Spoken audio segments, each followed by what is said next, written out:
বিমানের পাশের সিটে বসা এক নারীকে যৌন নিপীড়ন ও ধর্ষণের অভিযোগে 52 বছর বয়সী এক ভারতীয় যাত্রীকে গ্রেফতার করা হয়েছে।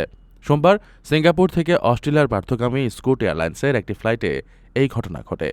অস্ট্রেলিয়ান ফেডারেল পুলিশ জানিয়েছে, ফ্লাইটে সুধীর কুমার চৌহান নামের ওই ব্যক্তি নারী যাত্রীর ওপর হামলা চালান বলে অভিযোগ উঠেছে। ভুক্তভোগী নারী দ্রুত কেভিন ক্রুদের বিষয়টি জানান এবং তাকে তৎক্ষণাৎ অন্য একটি আসনে সরিয়ে নেওয়া হয়।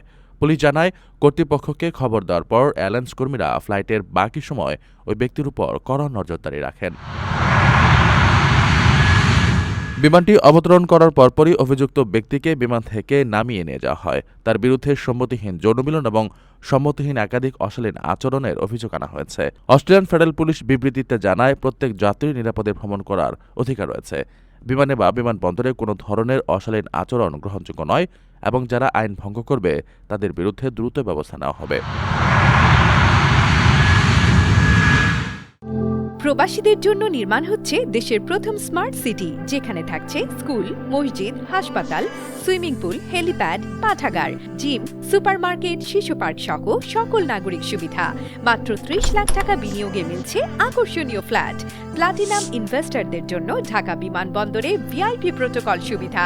বিস্তারিত জানতে যোগাযোগ করুন স্ক্রিনে দেয়া হোয়াটসঅ্যাপ অথবা ইমো নাম্বারে।